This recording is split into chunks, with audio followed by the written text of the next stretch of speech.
नमस्कार। जय श्री राम, जय श्री कृष्णा। हरे कृष्णा कृष्णा कृष्णा हरे हरे, हरे राम राम राम हरे हरे। श्रीमद भगवद गीता यथारूप अध्याय 18 भाग 3 आपण आता सुरू करूया। समोरचा भाग।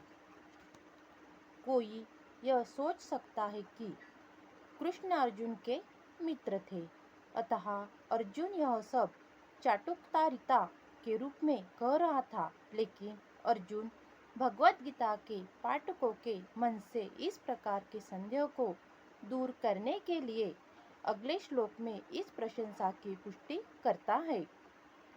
जब वह यह कहता है कि कृष्ण को मैं ही भगवान नहीं मानता, तो नारद, असित देव तथा व्यासदेव जैसे महापुरुष भी भगवान को स्वीकार करते हैं। यह सब महापुरुष है जो समस्त आचार्यों द्वारा स्वीकृत वैदिक ज्ञान का विवरण करते हैं। अतः अर्जुन श्री कृष्ण से कहता है कि वे जो कुछ भी कहते हैं उसे वह पूर्ण सत्य मानता है। सर्व में देवतम मन्ये, आप जो कुछ कहते हैं उसे मैं सत्य मानता हूँ। अतः अर्जुन श्री कृष्ण से कहता है कि वे जो कुछ भी कहते हैं वो सत्य ही मानते हैं। अर्जुन यह भी कहता है कि भगवान के व्यक्तित्व को समझ पाना बहुत कठिन है। यहाँ तक कि बड़े बड़े देवता भी उन्हें नहीं समझ पाते। मानव मात्र भक्त बने बिना भगवान श्री कृष्ण को कैसे समझ सकता है? अतः भगवद गीता का भक्तिभाव से ग्रहण करना चाहिए। किसी को यह नहीं सोचना चाहिए कि वह कृष्ण के तुल्य है। नहीं यह सोचना चाहिए कि कृष्ण सामान्य पुरुष है या कि एक महान व्यक्तित्व है। भगवान श्री कृष्ण साक्षात पुरुषोत्तम भगवान है। भगवद गीता के कथानुसार या भगवद गीता को समझने का प्रयत्न करने वाले अर्जुन के कथनानुसार हमें सिद्धांत रूप में कम से कम इतना तो स्वीकार कर लेना चाहिए कि श्री कृष्ण भगवान है, और उसी विनीत भाव से हम भगवद गीता को समझ सकते हैं। जब तक कोई भगवद गीता का पाठ विनम्र भाव से नहीं करता, तब तक उसे समझ पाना अत्यंत कठिन है, क्योंकि यह एक महान रहस्य है। तो भगवद गीता क्या है? भगवद गीता का प्रयोजन मनुष्य को भौतिक संसार के अज्ञान से उबारना है। प्रत्येक व्यक्ति अनेक प्रकार की कठिनाइयों में फंसा रहता है। जिस प्रकार अर्जुन भी कुरुक्षेत्र में युद्ध करने के लिए कठिनाई में था, अर्जुन ने श्री कृष्ण की शरण ग्रहण कर ली। फलस्वरूप इसे भगवद गीता का प्रवचन हुआ। केवल अर्जुन, हम में से प्रत्येक व्यक्ति इस भौतिक अस्तित्व के कारण चिंताओं से पूर्ण है। हमारा अस्तित्व ही अनस्तित्व के परिवेश में है। वस्तुतः हमें अनस्तित्व से भयभीत नहीं होना चाहिए। हमारा अस्तित्व सनातन है, लेकिन हम किसी न किसी कारण से असतः में डाल दिए गए हैं। असत्य का अर्थ उससे है जिसका अस्तित्व नहीं है। कष्ट भोगने वाले अनेक मनुष्यों में केवल कुछ ही ऐसे हैं जो वास्तव में यह जानने के जिज्ञासु है कि वे क्या है, वे इस विषम स्थिति में क्यों डाल दिए गए हैं। आदि जब तक मनुष्य को अपने कष्टों के विषय में जिज्ञासा नहीं होती, तब तक उसे यह अनुभूति नहीं होती कि वह कष्ट भोगना नहीं, अपितु सारे कष्ट का हल ढूंढना चाहता है। तब तक उसे शुद्ध मानव नहीं समझना चाहिए। मानवता तभी शुरू होती है जब मन में इस प्रकार की जिज्ञासा उत्पन्न होती है। ब्रह्म सूत्र में यह जिज्ञासा को ब्रह्म जिज्ञासा कहा गया है, अर्थात ब्रह्म जिज्ञासा मनुष्य के सारे कार्यकलाप असफल माने जाने चाहिए यदि वह परब्रह्म के स्वभाव के विषय में जिज्ञासा न करे। अतः जो लोग यह प्रश्न करना प्रारंभ कर देते हैं कि वे क्यों कष्ट उठा रहे हैं या वे कहाँ से आए हैं और मृत्यु के बाद कहाँ जाएंगे, वे ही भगवत गीता को समझने के सुपात्र विद्यार्थी है। निष्ठावान विद्यार्थी में भगवान के प्रति आदर भाव ही होना चाहिए। अर्जुन ऐसा ही विद्यार्थी था। जब मनुष्य जीवन के वास्तविक प्रयोजन को भूल जाता है तो भगवान कृष्ण विशेष रूप से उसी उद्देश्य की पुनर्स्थापना के लिए अवतार लेते हैं। तब भी असंख्य जागृत हुए लोगों में से कोई एक होता है जो वास्तव में अपनी स्थिति को जान पाता है, और यह भगवत गीता उसी के लिए कही गई है। वस्तुतः हम सभी अविद्या रूपी बागिन के द्वारा निगल लिए गए हैं, लेकिन भगवान जीवों पर, विशेषतः मनुष्यों पर कृपालु है। इसी उद्देश्य से उन्होंने अपने मित्र अर्जुन को अपना शिष्य बनाकर भगवत गीता का प्रवचन किया।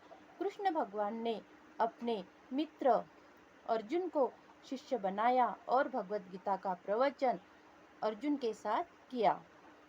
भगवान कृष्ण का पार्षद होने के कारण अर्जुन समस्त अज्ञान से मुक्त था, लेकिन कुरुक्षेत्र के युद्ध स्थल में उसे अज्ञान में डाल दिया गया ताकि वह भगवान कृष्ण से जीवन की समस्याओं के विषय में प्रश्न कर सके, जिससे भगवान उनकी व्याख्या भावी पीढ़ियों के मनुष्य के लाभ के लिए कर दे और जीवन की योजना का निर्धारण कर दे। तब मनुष्य तदनुसार कार्य कर पाएगा और मानव जीवन के उद्देश्य को पूर्ण कर सकेगा। भगवत गीता की विषय वस्तु में 5 मूल सत्यों का ज्ञान निहित है। सर्वप्रथम ईश्वर के विज्ञान की और फिर जीवों की स्वरूप स्थिति की विवेचना की गई है। ईश्वर का अर्थ नियंता है और जीवों का अर्थ है नियंत्रित। यदि जीव यह कहे कि वह नियंत्रित नहीं अपितु स्वतंत्र है तो वह पागल है। जीव सभी प्रकार से कम बद्ध जीवन में तो नियंत्रित है। अतः भगवत गीता की विषय वस्तु ईश्वर सर्वोच्च नियंता तथा जीव नियंत्रित जीवात्माएं से संबंधित है। इसमें प्रकृति, काल तथा कर्म की भी व्याख्या है। यह दृश्य जगत विभिन्न कार्यकलापों से ओतप्रोत है। सारे जीव भिन्न भिन्न कार्यों में लगे हुए हैं। भगवत गीता से हमें अवश्य सीखना चाहिए कि ईश्वर क्या है, जीव क्या है, प्रकृति क्या है, दृश्य जगत क्या है, यह काल द्वारा किस प्रकार नियंत्रित किया जाता है और जीवों के कार्यकलाप क्या है। भगवत गीता के इन 5 मूलभूत विषयों में से इसकी स्थापना की गई है कि भगवान अथवा कृष्ण अथवा ब्रह्म या परमात्मा अथवा परम नियंता, आप जो चाहे कह ले, सबसे श्रेष्ठ है।